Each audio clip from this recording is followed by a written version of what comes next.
Assalamualaikum warahmatullahi wabarakatuh. Saya Khaila Nabila Putri dan pada kesempatan ini saya akan membahas etika bisnis dalam Islam dengan studi kasus penjualan online mystery box fenomena. Fenomena ini cukup populer di dunia e-commerce karena dianggap seru dan menarik. Tapi dari sisi fikih muamalah ada beberapa hal yang perlu kita kaji ulang. Dalam kegiatan Islam, kegiatan bisnis tidak hanya bertujuan mencari keuntungan, tetapi juga harus dijalankan dengan jujur, adil, dan transparan. Beberapa konsep penting dalam etika bisnis Islam diantara lain, riba, yaitu tambahan yang dilarang dalam transaksi. Kedua, gharar, yaitu ketidakjelasan dalam akad. Ketiga, maisir, yaitu unsur perjudian atau untung-untungan.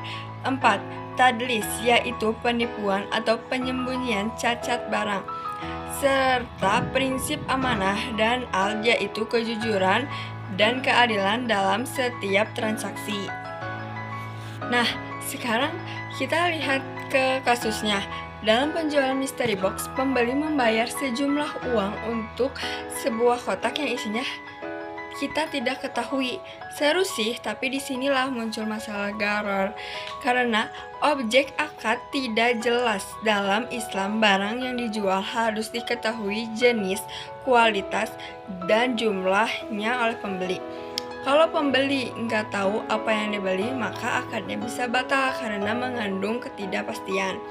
Selain itu, kalau penjual menampilkan iklan yang seolah-olah isinya barang premium, tapi ternyata isi kotaknya barang sisa atau murah, itu termasuk tadlis alias penipuan. Rasulullah SAW bersabda, "Barang siapa menipu, maka ia bukan dari golonganku." Hadis riwayat Muslim.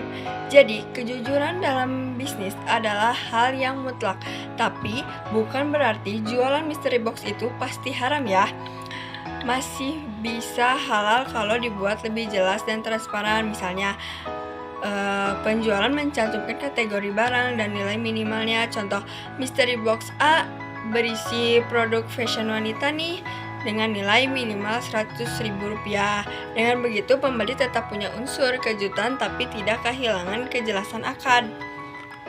Selain itu, harga dan waktu pengiriman harus ditetapkan di awal dan sebaliknya. Ada garansi atau opsi retur kalau isi tidak sesuai deskripsi. Prinsipnya sederhana. Jual beli boleh kreatif, asal tidak ada yang dirugikan dan dilakukan dengan saling ridho.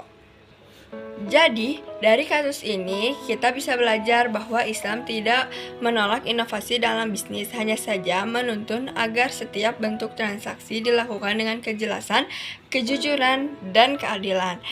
Etika bisnis Islam hadir bukan untuk membatasi, tapi untuk melindungi semua pihak agar transaksi membawa manfaat dan keberkahan, bukan spekulasi dan kecurangan. Nanti aku di akhir akan menunjukkan rujukannya ya guys. Tonton sampai akhir. Mungkin cukup sekian dari saya. Wassalamualaikum warahmatullahi wabarakatuh.